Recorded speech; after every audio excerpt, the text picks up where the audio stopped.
My fiancé said, "I'm going to Europe for 2 weeks with my ex." "Just stay chill." I replied, "All right, whatever you want." The next day, I canceled our wedding venue, hired a private investigator, and when she landed at the airport, what happened next? She never saw it coming. I'm 38 years old, and 3 weeks ago I was engaged to someone I thought I knew. Vanessa and I had been together for 4 years, engaged for 8 months. We were supposed to get married in June. Venue booked, deposits paid, invitations ordered. The whole thing. I thought we were building something real.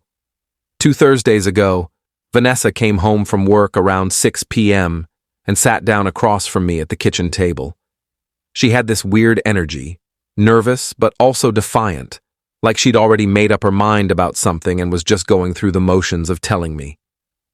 "I need to talk to you about something," she said. I closed my laptop. "What's up?" "You know how I've been reconnecting with old friends lately?" "Sure," I said. She'd been on social media a lot more than usual, always on her phone. "Well, I've been talking to Cameron, my ex from college, Cameron." I knew the name. They dated for 3 years, broke up 7 years ago when he moved to London for work. She'd mentioned him maybe twice in 4 years, always in passing. "Okay," I said carefully. "He's been going through a rough time. Divorce, job stress, the whole thing. We've been talking and he invited me to come visit him in London. He wants to show me around Europe for a couple weeks. Paris, Amsterdam, Barcelona." I stared at her. "You want to go to Europe with your ex-boyfriend?" "It's not like that," she said quickly. "It's just as friends. He needs support right now, and honestly, I could use a break too. Wedding planning has been stressful." "Wedding planning for our wedding?" I said. "I know, but this is important to me. Cameron was a huge part of my life once. He's going through something difficult. I want to be there for him." "For 2 weeks. In Europe. Alone." "Yes." I sat there trying to process what she was saying. "And you think this is appropriate? You're engaged." "Which is exactly why you should trust me," she said, and there was an edge to her voice now. "I'm not asking for permission, Marcus. I'm telling you what I'm doing. I already booked the flight. I leave Saturday." "This Saturday? As in 3 days from now?" "Yes." "And when exactly were you planning to tell me?" "I'm telling you now." I took a deep breath. "What if I'm not okay with this?"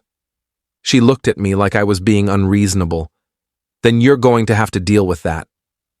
"Because I'm going. Cameron needs me, and honestly, I need this. I need some space to think." "Space to think about what?" She hesitated. "About us. About whether getting married is really what I want." That's when something clicked. This wasn't about supporting a friend. This was about her having second thoughts and running away to figure them out with her ex-boyfriend. "So let me get this straight," I said slowly. "You're having doubts about our marriage, and your solution is to fly to Europe with your ex for 2 weeks. I need clarity," she said. "Just stay chill about this, okay? I'll be back before you know it, and we can talk about everything then." I looked at her for a long moment. This woman I'd spent 4 years with. This woman I'd proposed to on a beach in Maui. This woman who was now telling me to stay chill while she went on a romantic European vacation with her ex. "All right," I said quietly. "Whatever you want." She looked relieved. "Thank you. I knew you'd understand." She went to the bedroom to start packing. I sat at the table, staring at nothing, feeling this cold clarity settle over me. Update. One Friday morning, Vanessa left for work early. She had meetings all day, she said, would be home late, probably wanted to avoid more conversation about her trip. The moment she left, I got to work. First, I called our wedding venue, explained there was a situation we needed to cancel. They said the deposit was non-refundable, $5,000. I said fine, cancel it anyway. They processed the cancellation while I was on the phone. Then I called the caterer. Same story. Lost another $2,000 in deposits. Didn't care. Florist, photographer, DJ, I canceled everything. Some were understanding, some weren't. I lost about $12,000 total in deposits. Worth every penny. Next, I called my buddy Jake. He's a lawyer, handles all kinds of cases. I told him what was happening. You need a private investigator, he said immediately. Document everything. If she's cheating, you'll want proof. For what? We're not married yet. No, but you've been living together for 3 years. Depending on how this goes, you might need documentation for your own peace of mind. Trust me on this. He gave me a number. I called. A guy named Rick answered. Gruff voice, no nonsense. I explained the situation. He said he could have someone follow them in London, Paris, wherever they went. Professional, discreet, photo and video documentation. It would cost me about $5,000 for 2 weeks of international surveillance. I hired him on the spot. One more thing, Rick said. I'll need her flight information, hotel bookings, anything you can get me. I went into Vanessa's email. We'd always shared passwords. For emergencies.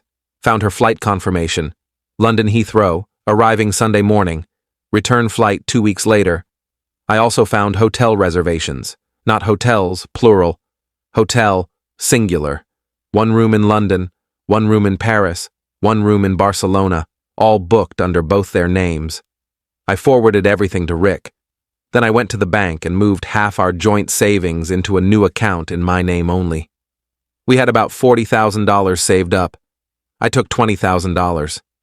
She could have the rest. Vanessa came home at 9 p.m. Friday night. I was on the couch watching basketball, acting completely normal. Hey, she said, dropping her bag.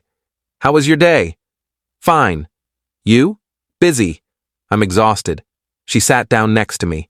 I'm flying out tomorrow at 2 p.m. I'll take an Uber to the airport. Sounds good, I said. She looked at me. You're really okay with this? You said you're going either way. So yeah, I'm okay with it.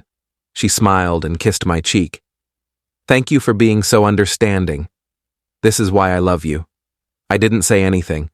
Just watched the game. Update 2 Saturday afternoon, Vanessa left for the airport, hugged me goodbye, said she'd text when she landed, told me not to worry. The moment she was gone, I started packing her stuff. Everything. Clothes, shoes, toiletries, books, everything that was hers. I was methodical about it. Labeled boxes, made an inventory. Took me about 6 hours. Sunday morning, I got a text. Landed safe. London is beautiful. Miss you already. I didn't respond. Monday morning, Rick called me. I've got someone on them, he said. They picked her up at Heathrow. Went straight to the hotel. You were right, 1 room. They had breakfast this morning at the hotel restaurant. Lots of hand-holding, kissing.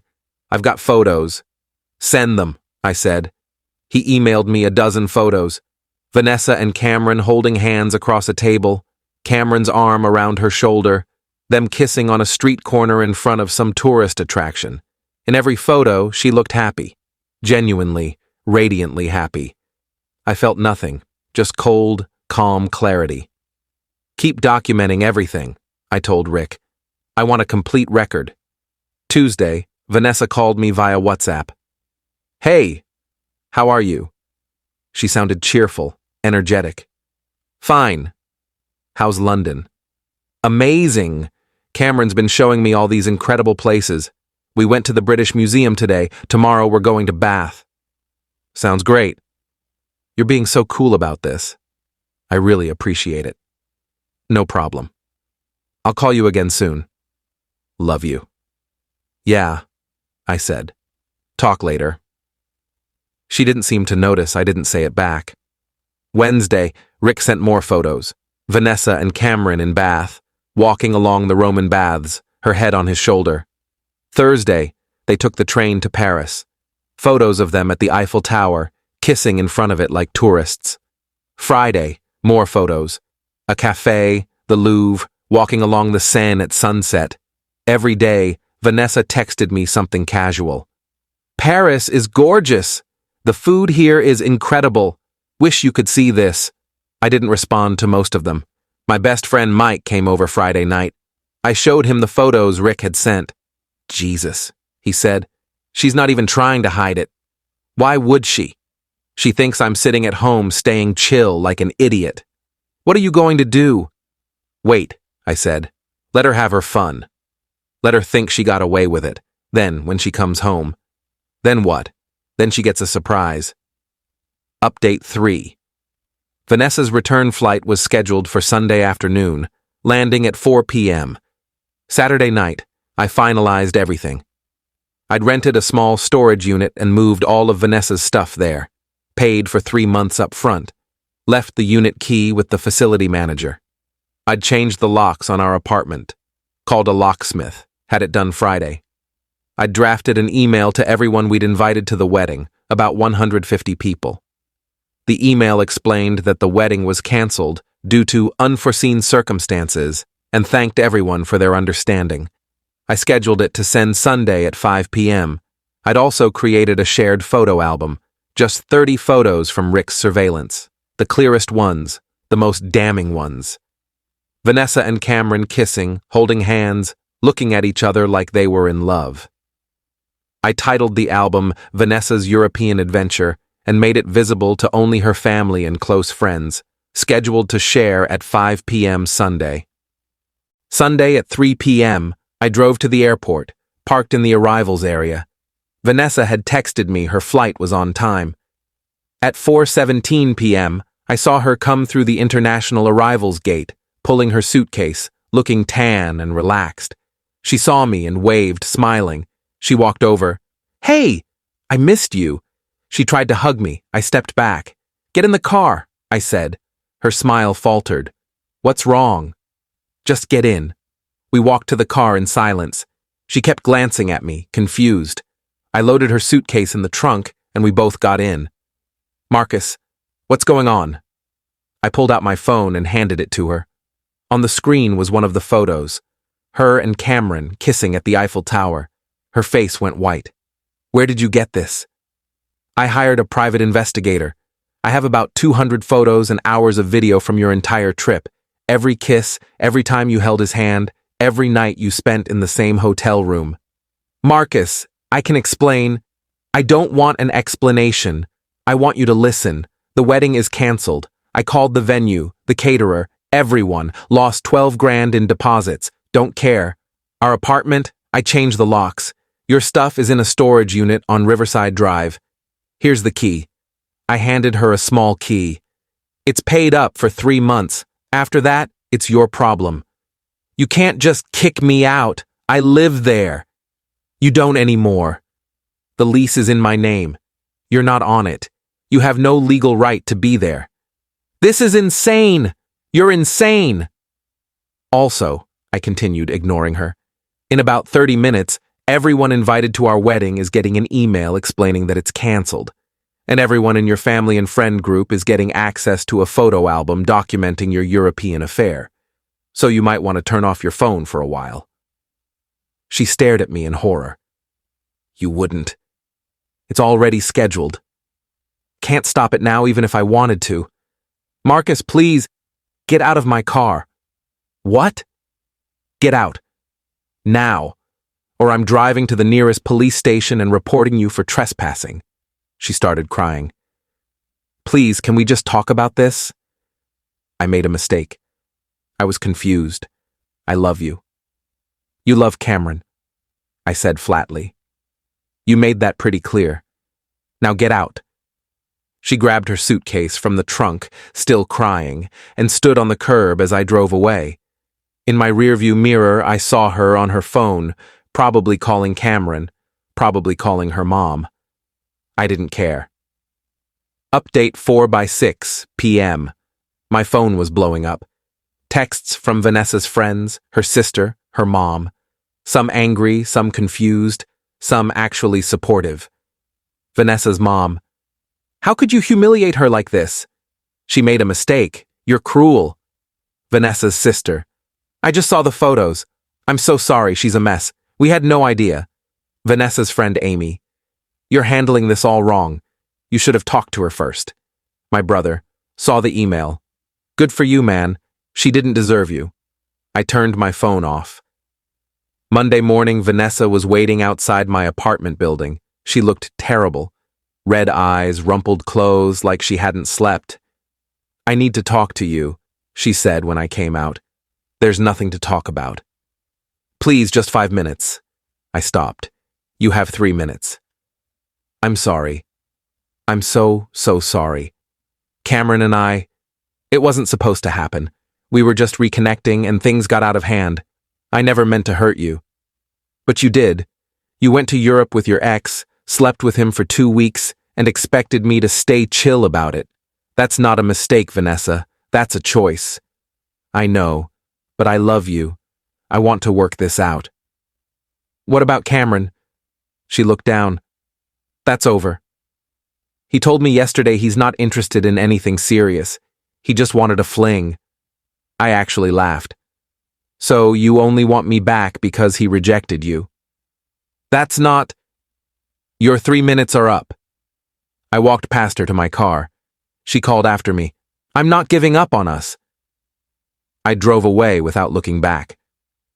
Final update. It's been 6 weeks. The fallout was spectacular. Vanessa tried to salvage her reputation by claiming I was controlling and that she'd been emotionally trapped in our relationship. Some people believed her. Most didn't, especially after the photos circulated. Her sister told me privately that Vanessa moved back in with their parents and is barely leaving her room. Cameron apparently blocked Vanessa on everything after she kept calling him, asking if they could try long distance. Turns out he really did just want a vacation fling. I got a new apartment, smaller but nicer, on the other side of town. Fresh start, no memories. My buddy Mike set me up with his wife's friend Laura. We had coffee last week. She's a veterinarian, funny, grounded. When I told her about Vanessa, abbreviated version, she said, "Sounds like you dodged a bullet. We're getting dinner this weekend." Vanessa's mom sent me a long email apologizing. Said she'd seen more of the photos and understood why I'd done what I did. Said she was disappointed in her daughter. I appreciated that. The private investigator, Rick, sent me his final report last week, complete documentation of the entire trip. I filed it away. Probably won't ever need it, but it's there if I do. I was cleaning out my closet yesterday and found the engagement ring box. Bought that ring for $8,000. Diamonds, platinum, the whole thing. I took it to a jeweler to see what I could get for it. He offered me $4,500. I took it. Put the money toward my new apartment. Someone asked me if I regret how I handled things. If I should have confronted her before she left, given her a chance to cancel the trip. Honestly, number. If I'd confronted her, she would have either lied or worse, gone anyway, and just been more careful. This way, she showed me exactly who she was. No ambiguity, no room for doubt. And I got to show her that actions have consequences. My mom called me this morning. She'd heard the whole story from my brother. "I never liked her," Mom said. "Too selfish. You're better off. Everyone's got an opinion in hindsight. But the truth is I'm sleeping better now than I have in months. No more wedding stress. No more wondering if Vanessa was really happy with me. No more ignoring red flags. Just peace." Edit 1. Several people have asked what the red flags were before this. Looking back, there were some. She was always on her phone, secretive about it. She'd been less interested in wedding planning the last few months, always finding excuses to postpone decisions. She'd mentioned Cameron's name a few times in passing, always casual, like, "Oh, funny story, Cameron and I used to." And when I asked about their relationship once, she got defensive and said I was being jealous for no reason. I wasn't connecting the dots then. I am now. Edit 2. Yes, I still have all the photos and documentation. No, I won't share them publicly. That's not the point. The point was making sure the people close to her knew the truth, not humiliating her to strangers. There's a difference.